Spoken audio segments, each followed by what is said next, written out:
Praise the Lord. யாரும் இயேசு நாமத்தினாலே வாழ்த்துகிறேன். இன்றைக்கு ஆண்டவர் தருகிற தீர்க்கதரிசன வார்த்தை 1 Thessalonians chapter 5 verse 21. 1 தெசலோனிக்கர் 5ஆம் அதிகாரம் 21ஆம் வசனம். எல்லாவற்றையும் சோதித்து பார்த்து நலமானதை பிடித்துக் கொள்ளுங்கள். ஃபர்ஸ்ட் எல்லாத்தையும் சோதித்து பார்க்கணுன்றார். சோதித்துன்னு அர்த்தம்னா பகுத்தறிஞ்சு பாருங்க. இந்த வருஷத்துல நிறைய தீமைகளை கிராஸ் பண்ணிருப்பீங்க. நம்ம என்ன யோசிச்சிருப்போம், கொஞ்சம் சோதிச்சிருக்கலாம்ல, கொஞ்சம் பகுத்தறிஞ்சிருக்கலாம்ல, கொஞ்சம் அவசரப்பட்டிருக்க கூடாதுல, கொஞ்சம் பொறுமையா இருந்திருக்கலாம்ல, கொஞ்சம் பேசாம இருந்திருக்கணும்ல, கொஞ்சம் கை நீட்டாம இருந்திருக்கணும்ல, கொஞ்சம் வாங்காம இருந்திருக்கணும்ல அந்த பணத்தை. எப்ப யோசிக்கிறோம்? கடந்து வந்த காயங்கள்ல இது காயத்துக்கு வர காரணமே அவங்க கிட்ட கை நீட்டி பணம் வாங்கினால்தான். இந்த பிரச்சனைக்கு காரணமே எனக்கு துரு நம்ம பேசுனதுனால்தான். இந்த போராட்டத்துக்கு காரணமே நம்ம டப்புன்னு டென்ஷன் ஆகி கை நீட்டினதுனாலதான். இப்போ யோசிக்கிறோம். அப்போ எல்லாத்தையும் சோதித்து பார்த்து இப்ப நீ கடந்து வந்த காயங்கள் எல்லாம் ஒரு மனுஷன் சோதிக்க ஆரம்பிச்சிட்டீங்கன்னா நீங்க ஜெயிச்சிருவீங்க.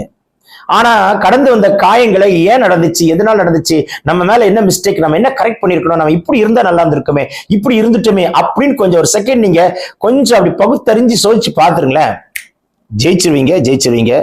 அதுல தீமையை விட்டு விலகுவீங்க, நலமானதை பிடிச்சுப்பீங்க. சில மனிதர்களால நிறைய காயங்களை நம்ம தாண்டி வர்றோம். அப்போ அந்த காயங்கள் தாண்டி வரும்பொழுது அடுத்த முறை இனிமேல் நம்ம அவங்க கிட்ட நம்ம பேசும்போது ஞானமா இருக்கணும் தான் தோணும், கேர்ஃபுல்லா இருக்கணும்னு தோணும். ஆட்டோமேட்டிக்கா அந்த அனுபவம் நமக்கு வந்துருது. நல்லது. அதுக்காக அவங்களை வெறுக்க சொல்லல. We should bless, we should love, but we must be very careful what we are talking to them, my brother. God is speaking to you. So எல்லாத்தையுமே சோதித்து பார்த்து நலமானதை பிடிச்சுக்கோங்க. ஆனா நலமானதை விட்டுறாதீங்க, அதான் முக்கியம். தீமையானதை விட்டுருங்க, நலமானதை மட்டும் எடுத்துக்கோங்க. இந்த வருஷம் தாண்டி வந்ததெல்லாம் take it as a learning, take it as a lesson. ஒரு லெசன் எடுத்துக்கோங்க. whatever you crossed in your life in this year, take it as a good lesson. You learn a lot. Next time you will not face such kind of problem in future or next year, my brother. கர்த்தர் உங்களுக்கு, God has given a sound mind to you. கர்த்தர் உங்களுக்கு தெளிந்த புத்தியை கொடுத்திருக்கிறார். சமாதானமா இருங்க.